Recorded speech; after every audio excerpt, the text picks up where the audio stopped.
اسماعیل سامانی سال 907 در زرنه نام دهه میان بخارا و سمرقند از جهان گذشت.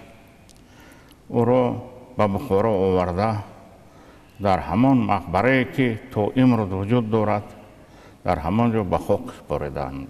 اصلا این مقبره را اسماعیل سامانی برای پدرش احمد ساخته بود و میخواست تربت او را از سمرقند و بخارا آورده در بخارا به خاک سپارد، چون که بخارا نو پایتخت شده بود، پایتخت دولت، و میخواست که بزرگان خاندان سامانی را در یک جا گردآوری کند. ولی نصیب زندگی نبوده است و او بیماری طولانی در درنه جان به حق سپارید و او را با هدایت بزرگان و سروران خاندان سامانیان به بخارا آوردند و بعد یک هفته پسرش احمد ابن اسماعیل به تخت نشست. اسماعیل سامانی 4 پسر داشت و پسر بزرگش احمد بود و او بعد به تخت نشستن نظام دولتداری را به دست گرفت و کوشش کرد که همان سیاست دولتداری که پدرش پیش گرفته بود همان را به راه اندازد. در این دوره خبر رسید که در تبرستان حسن اتروش یعنی از خاندان زید علویان آشوب برداشته است. او خواست لشکرکشی نماید به سمت تبرستان یعنی به سمت خراسان، ولی از خطای تقدیر به گوشش رسید که عمکش اسحاق ابن احمد که 3 سال در بخارا به جای پدر او حاکم بخارا بود، چون که پدرش اسماعیل سامانی با برادرش نصر ابن احمد زدخورد داشتند و بعد صلح و بعد زدخورد نخست او را از حاکمی بخارا برکنار ساخته برقصد برای گردآوری انداز وابسته کردند و برادر بزرگ او اسحاق ابن احمد را حاکم بخارا گذاشته بودند. اسحاق ابن احمد در پایان دولتداری اسماعیل سامانی حاکم سمرقند و فرغانه بود و همون اسحاق ابن احمد در سمرقند دعوا کرد که این پادشاهی به من زیبد و آشوب خانوادگی و تدخورهای خانوادگی و تلاش‌های خانوادگی بالا گرفت. مردم سمرقند به او بیعت کردند، یعنی اطاعت کردند و این خبر به گوش احمد ابن اسماعیل رسید. او جوان برکمال زیرک بود، از جنگ کردن و خونریزی کردن دست کشیده و آسانه سوی سمرقند حرکت کرد و آوازه کرد و چوپر فرستاد و یعنی نمایندگان و گماشته‌هایش را فرستاد که ما به سلام عمک می رویم، اگر عمک به سلام ما نآمد و او حق دارد و بزرگ است و ما خرد هستیم و با همین بهانه رفت به سمرقند درآمد. بله به سمرقند درآمد، مهمان شد و حمایه ابن علی نام سرلشکر داشت و حمایه ابن علی را دستور داده بود که شبانه آهسته به سمرقند می‌درآیی و همان آنها که بی خواطر هستند از آمدن من در مهمانداری مشغول هستند عمک می‌داری. بعد حمایه ابن علی که یکی از سرلشکران بسیار توانا بود و تاریخ نگاران میگویند که او بیش از 63 نبرد داشته، در همین 63 نبرد شکست نخورده بود و همون آهسته در آمده اسحاق ابن احمد عمکش می‌دارد، جانبداراش خطی همش به بخارا می‌آورند و ملک امان می‌شود.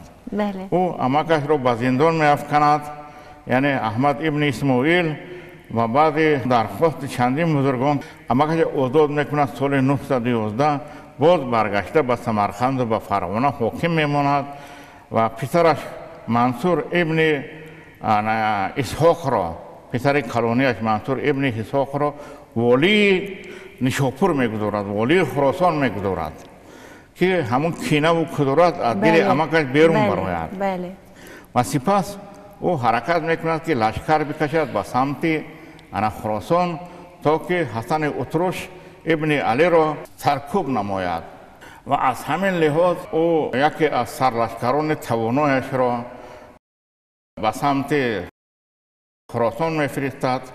در این دوره خراسان نوآرام شده بود. برای اون نوآرام شده بود که همون در طبرستان عمکش ابوالعباس سامانی یعنی وی بود حاکم بود در طبرستان و مناسبت همین احمد سامانی و عمکش ابوالعباس سامانی چندان خوب نبود، چون که او کلانسال بود. در وقت زندگی پدرش احمد ابن اسماعیل را حاکم گرگان گذاشته بود و ابوالعباس سامانی را حاکم طبرستان پدرش اسماعیل. در همون دوره هم همین حسن اتروش ابن علی یعنی زید علوی به خاطر خانخواهی محمد دویی یکی از پیشگذشتگانش از همین مذهب به خانخواهی برخسته بود و پدرش احمد ابن اسماعیل را خواهش کرد که به عمکت ابوالعباس سامانی کمک نما تا که دشمن را سرکوب بسازد. لیکن احمد ابن اسماعیل از بس که همون پدرش به عمکش وابسته کرده بود، به عزت نفسش رسیده بود، کوشش کرد که در لشکرکشی دیر کند. او در نزدیکی آبیسکون یعنی بحر خزر، بحر کسپی، در همون جا یک جای خوشباد هوای پیدا کرد. در همون گرگان مشغول شکار و مشغول تماشا و مشغول عیش گشت و به یاری عمکش نرفت و عمکش در دوره زنده بودن پدرش اسماعیل با همون علویان، با زید علوی و دیگران جنگیده، با دشواری، با چندین دشواری ها در تمنجاده اونها رو شکست داد. لیکن خودش هم تلفات زیاد داد و همین قصه رو با پدرش اسماعیل نوشته فرستاده بود که همین احمد در کمک کردن به من کشورکاری کرد، نه وقتی که من غلبه کردم بعد پیدا شد. اسماعیل ابن احمد یعنی پدر احمد در حال او را دعوت کرده به بخارا برد، یعنی پسرش رو احمد نام برده بود به نام بابایش. اینا نام همدیگر رو نگذاشتن به پسرانشون، به نام بابایش مانده بود و همون اسماعیل ابن احمد پسرش احمد رو نزدش خونده گفت که تو یعنی کشورکاری کردی، کمک نکردی و در میان سربازانت گفتی که اگر طبرستان از ما برود و ما چی؟ و بخارا چی؟ طبرستان از دست برود و بخارا با کی نیست؟ تو گفت خطا کردی، فراموش نکن که اگر طبرستان از دست برود در بخارا به مبرز نشستن به ما دشوار است. ما در مبرز آسوده نشستن نمیتوانیم. برای همین فراموش نکن گفت.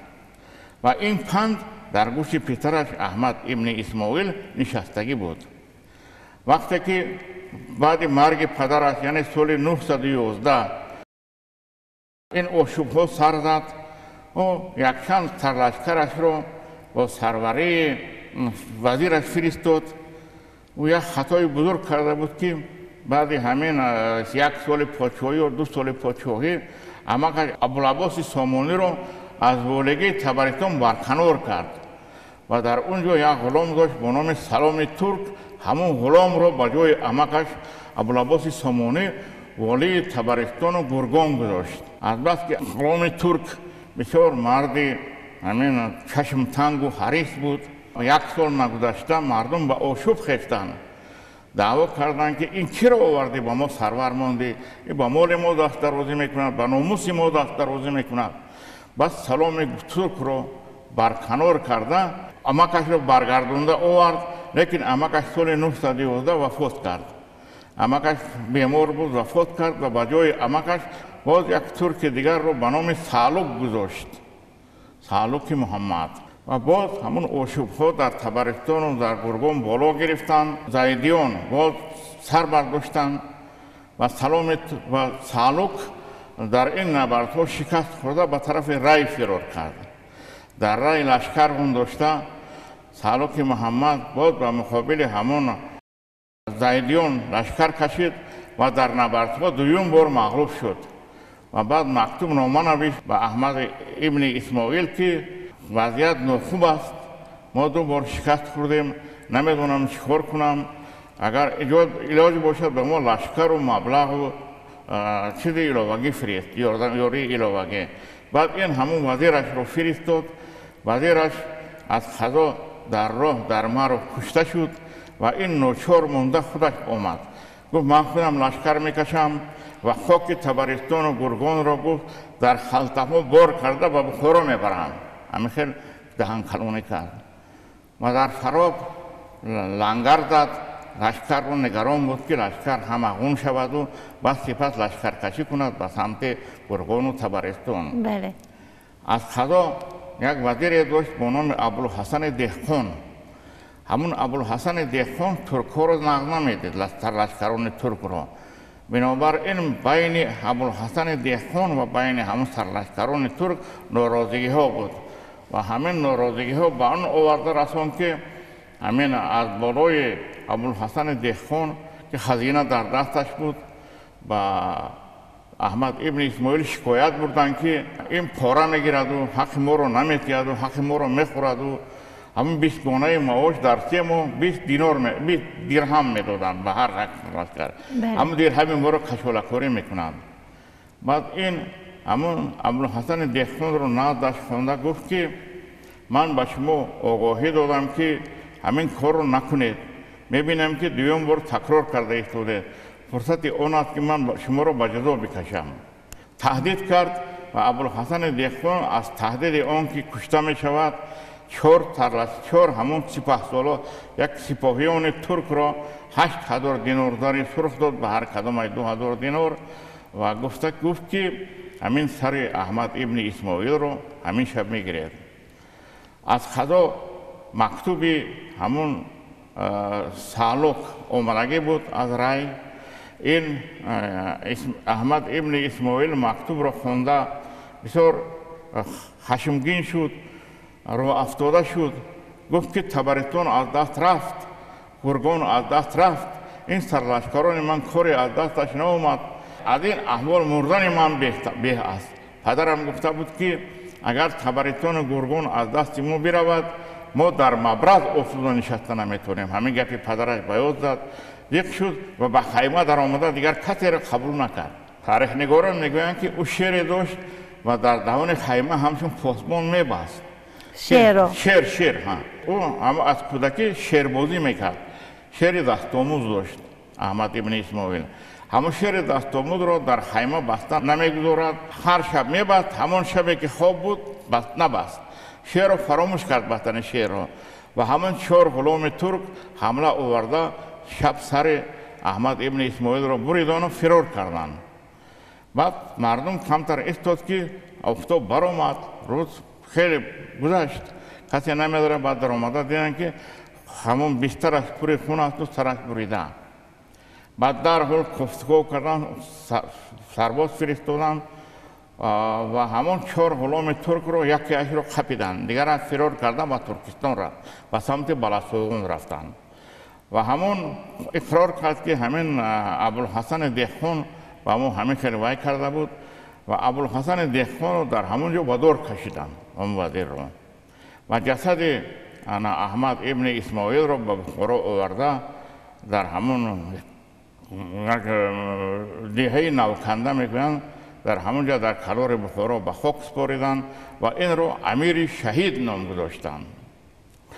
احمد ابن اسماعیل در سیاست دولتداری همون راه و روشی که پدرش گرفته بود در سپاه سالاری و در لشکرکشی مرد خیلی جسور بود. لیکن تاریخ نگاران می نویسند که او از همون پشتیبانی زبان مادری کمتر خفا کشید خودش، بیشتر به زبان عربی اولویت میداد. وقتی که به خلیفه معتضد توفه ها روان کرد و همون چی میگویند وثیقه پادشاهی یا فرمان پادشاهی را گرفت، در اونجا بسیار کوشش کرد که همون عرب گفتاری بیشتر باشد همه کارگزاری ها از زبان دری که پدرش اسماعیل ابن احمد براه مانده بود، کارگزاری رو به زمان دری تاجیکی، نمازگزاری، نامه‌نویسی به ولایت ها، همین اسماعیل به زبان فارسی، به زبان دری براه مانده بود و همون رو برکنار کرده دیگر نامه ها رو به عربی می نوشتند. و این اشتباه احمد بود. از بزرگانی که در دوره پدرش شخصیت های بزرگ نفوذ داشتند کناره‌جویی میکرد و به همین خاطر مقام و نفوذ زبان تاجیکی تا اندازه عرف و عادت های تاجیکی، مثلا گذراندن نوروز، گذراندن مهرگان و دیگر عیدهای ملی در زمان احمد ابن اسماعیل کمتر رو به کاهش آورد. تاریخ نگاران بعض اندیشه های مختلف دارند. بعضی ها میگویند که مرد بسیار جسور بود، سختگیر بود، تندخوی بود، سرلشکر بسیار توانا بود. لیکن بعضی ها مذمت میکنند که همون کارگزاری که پدرش به میان گذاشته بود به زمان دری تاجیکی همون رو برکنار کرد. و خدمت بزرگ اسماعیل سامانی این بود که مثلا همون بخارا هم زبان سغدی داشت. در بخارا هم زبان سغدی رایج بود. در سمرقند و بخارا یا سغد زمین بودند. لیکن از بس که زبان یگانه دری تاجیکی رو در همون نمازگزاری و در کارگزاری های دولتی و در دیگر مسئله ها پیش گرفت، همون زبان دری نفوذ پیدا کرده از بخارا به سمت مثلا خراسان حرکت کرد و در خراسان به جای زبان پهلوی و زبان عربی نفوذ زبان دری تاجیکی افزود. بزرگان ایرانی میگویند که عالمان و ادیبان در همون دوره که احمد ابن اسماعیل پادشاه شده بود در ایران زبان پهلوی از میان افتاد. کتاب‌های پهلوی رو همش رو سوزانیدن و به جای او میگوید مثل آن که در عراق و در شام و در مصر و در دیگر مملکت‌ها زبان عربی میگوید رایج شد، نفوذ پیدا کرد. و لیکن میگوید همین با شرافت اسماعیل سامانی همون زبان عربی رو میگوید و آهسته تنگ کرده از ایران بیرون برآوردن. لیکن در عراق که زیر فرمان خلیفه های عرب بود میگوید زبان عربی نفوذ پیدا کرد. وقتی که احمد از جهان گذشت او را گرانیدند، بعد یک هفته به تخت پسرش نصر ابن احمد نشست. او 8 ساله بود. میگویند که وقتی که او را برداشته به تخت میبردند او گریه کرده فیغان کشیده میگفت که پدرم را کشتید، مرا کشتن میبرید، من نمیخواهم مردن، مرا کشتن نبرید. و در تاریخ بخارا نرشخی میگوید که مردم میخندیدن، میگفتن که ما تو را به تخت پدرت میبریم، من نمیخواهم به پادشاه شدن، من نمیخواهم پادشاه شدن، من نمیخواهم مردن.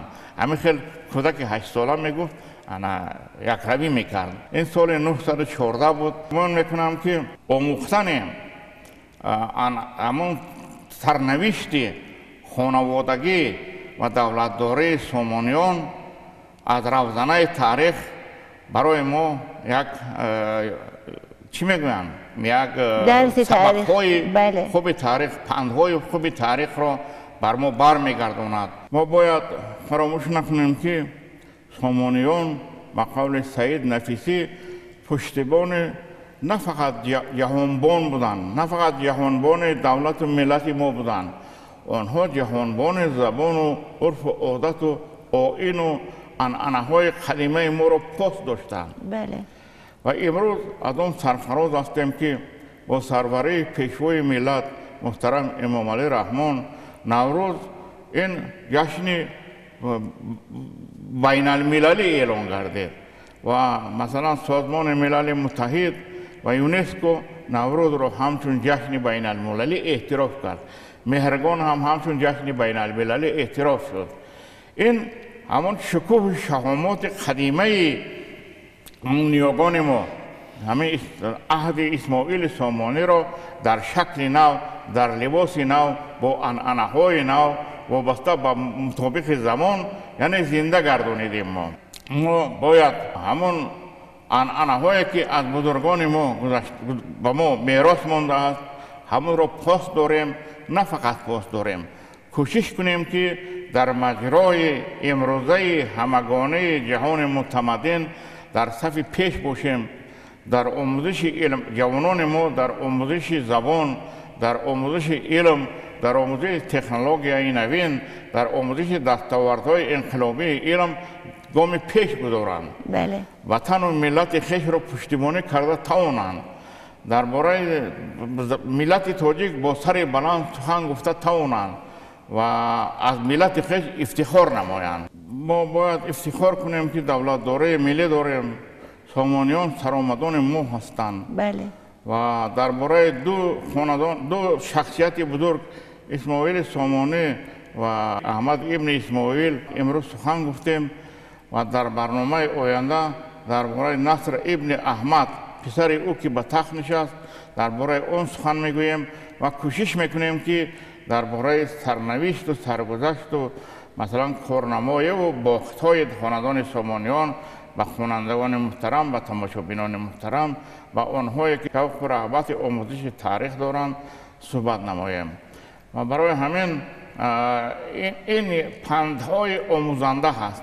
بله. پندهایی هست که ما باید سبق بگیریم از برد و باخت. بله. از همون مثلا شکست دولت سامانیان، زوال دولت سامانیان که این قدر دولت بزرگ و محتشم که خراسان و مثلا از رای کشیده تا غزنین همین فرا میگرفت و این طرف تا بلساغون چرا شکست خورد؟ چرا از بین رفت؟ چرا پراکنده شد؟ همین را ما باید بجوییم و به خوانندگان برسانیم.